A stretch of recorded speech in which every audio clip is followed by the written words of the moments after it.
Danas na tayo ng mahinang El Nino. Itong kinumpirma ng Pag-asa kanina. Ilan sa mga posibleng epekto nito ay ang pagkakaroon ng short dry spell sa ilang bahagi ng bansa. The Bureau of Fisheries and Aquatic Resources says about 100,000 fishermen are affected by the dry spell. 7.8 hectares na barangay Piday ang natuyo dahil sa matinding init ng panahon.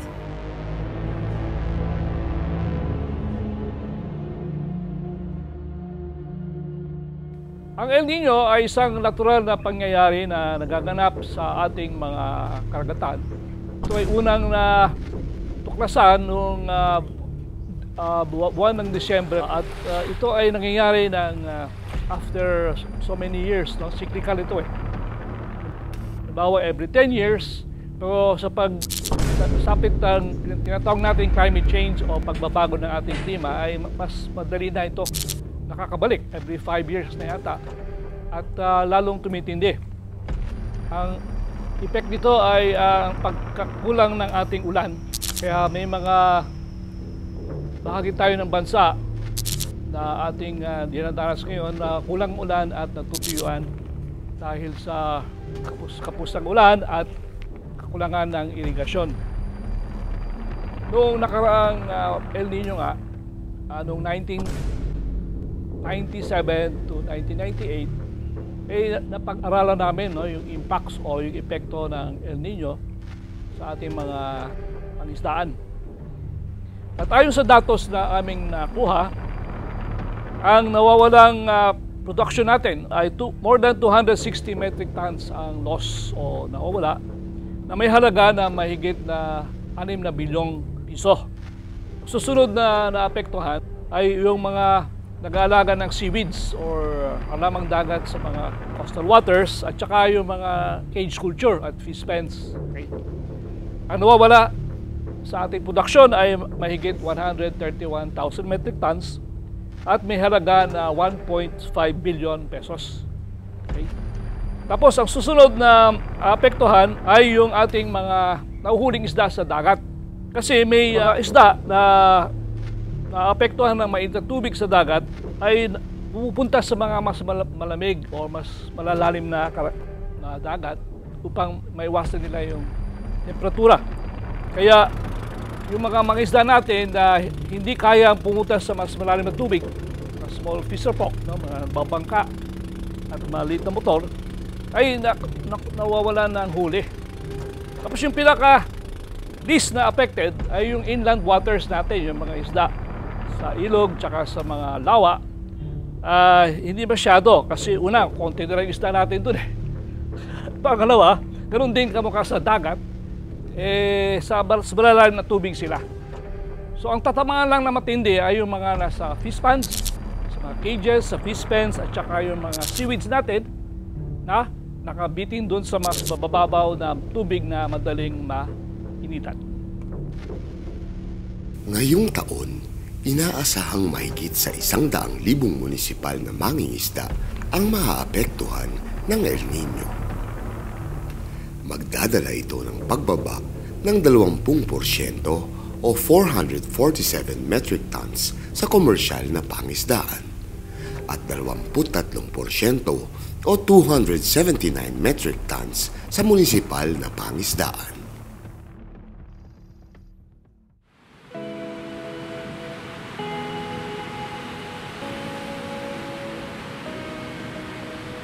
Dahil dito, nagsulong ang Bureau of Fisheries and Aquatic Resources o BFAR ng isang programa na tutulong sa sektor ng pangisdaan upang makaagapay sa epekto ng El Nino.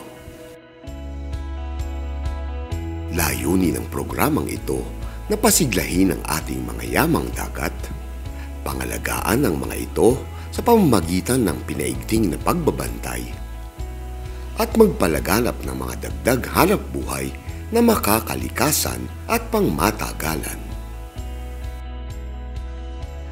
Unang-una, tulad nga, siyempre bababa yung huli na in shallow coastal area. So, kailangan po tayong pumunta sa mas malayo at mas malalim na lugar para mangisda. And ano po yung programa ng BFAR po dito?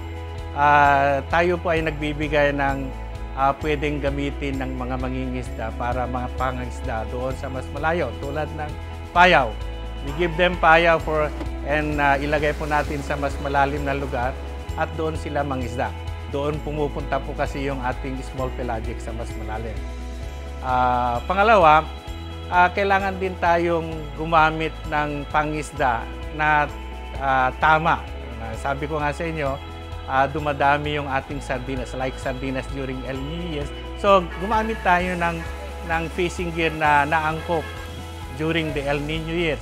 For example, ano panghuli natin ng sardines? Pwede natin gamitin siya ng drift gill net rather than mag-concentrate yung mga fishermen sa shallow na panghuli sa pang-ilalim na isda. Gamit sila ng drift gill net na panghuli ng sardines or matambaka. Pinopromote din natin yung paggamit ng small bag net, yung bag net na ginagamitan ng bangka para panghuli ng dilis and sardines. Bukod rito, tuloy-tuloy rin ang pamamahagi ng dagdag kabuhayan sa ilalim ng Philippine National Aqua Silviculture Program. Tuloy-tuloy rin ang pagpapalaganap at pagpapataas ng kaalaman ng mga mangingisda sa mga bagong teknolohiyang maaari nilang gamitin bilang mga dagdag na pagkakakitaan. Pinagyayaman din ng BFAR ang ating mga communal waters sa pamamagitan ng iba't ibang stock enhancement programs at sa pagtatatag ng mga marine sanctuaries upang mapagyaman ang ating mga karagatan, ilog at lawa. Pinaigiting din ang pagbabantay laban sa mga illegal, unreported and unregulated fishing at ang pagpapatupad ng mga closed seasons upang masiguro ang patuloy na pagyabong ng ating mga karagatan.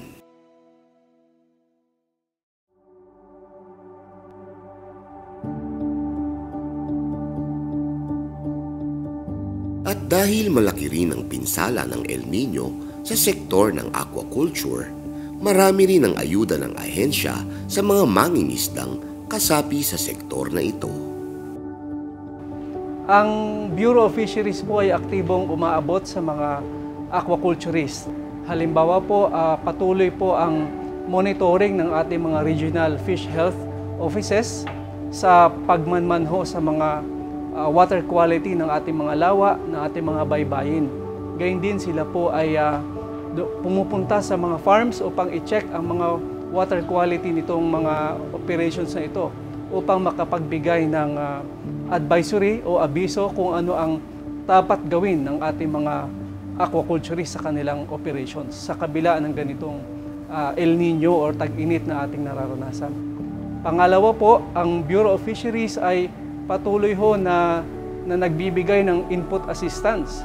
Tilapia fingerlings, garungan bangus, seaweeds propagules at mga iba pa hong mga farm implements and inputs. Kasalukuyan po, ngayon po ay pinopromote ng Bureau yung oyster and mussel farming. Ito po ay sa buong Pilipinas. Ang mga benepisyaryo po nito ay tinuturuan na magparami o magpalaki ng mga tahong at talaba. At sila ho ay binibigyan ng 1 o 2 module na floating raft method po ang ginagamit ang pinopromote ng Bureau. At sa loob po ng 6 o 8 buwan, maaari hong madagdagan ng 3,000 peso kada buwan ho ang kikitain ng ating mga fisher folks natin gamit ang 2 raft units. Meron din po tayong mangrove crab fattening program na binibigyan po natin ng training ating mga fisher folks sa pagpapataba ng alimango.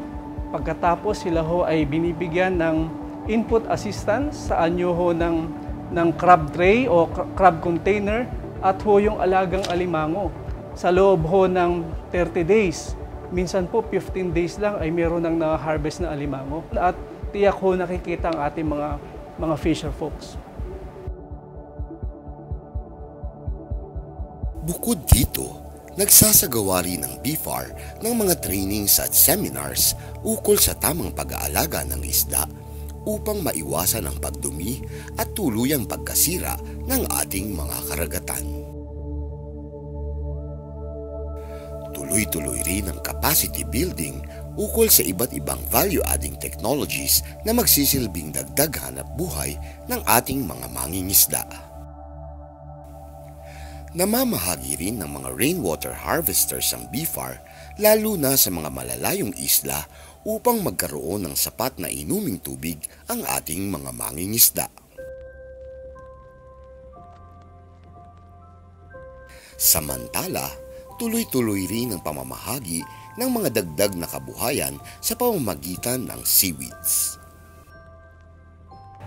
Ang BIFAR ay patuloy kami sa aming programa sa National Seaweed Development Program or NSDP na tumutulong sa mga seaweed farmers na mag-train at magbigay ng technical assistance at magkaroon ng patuloy na consultation and dialogue para sila mabigyan ng kaalaman kung paano natin haharapin yung mga problema ng climate change. Ngayon, nagkakaroon kami ngayon ng meeting, tinatanong kung ano nga yung intervention na pwedeng itulong ng BIFAR.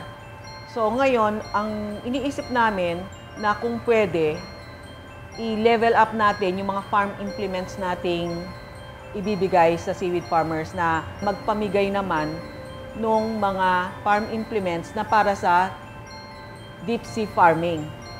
Para makaiwas sila sa mga problema ng climate change o El Nino at makapag-produce ng mas magandang production na hindi maapektuhan ng ating El Nino phenomenon. Kailangan tulong-tulong tayo para ma-solve yung mga problema natin sa phenomenon na ito. Magmula sa farmers, pababa, mga LGU, at ang ating gobyerno na pinangungunahan nga ng BIFAR, dapat talaga, we work hand in hand to really address effectively the challenges of the El Nino phenomenon. Pag kasi environment na yung ating pinag-uusapan, talaga sa una talaga, kailangan nating samahan ng malakas na panalangin. No? Kasi hindi talaga natin alam kung ano yung extent talaga na mangyayari. Nobody knows. In fact, bago tayo ngayon sa El Nino. Bakit? Kasi malakas ngayon, no? Pinakamalakas. Hindi natin exactly alam kung ano mangyayari. So that's one panalangin. Pero of course, aside from that, kailangan mag-prepare din. No? There's nothing beats preparation. Prepared sila kung ano yung pwede nilang gawin, no? Or ano yung pwede nilang planuhin because of that. May suporta naman yung gobyerno, yung Department of Agriculture, marami namang bibigay dyan. Yung Bureau of Fisheries, meron din. Ano? Kaya lang, to me, prayers and preparation by way of being aware of what's happening so that you can plan properly what to do. Alam mo, yung mga fisher folk naman, ano yan eh, mga Pilipino, resilient yan. Makakagawa at makakawa ng paraan.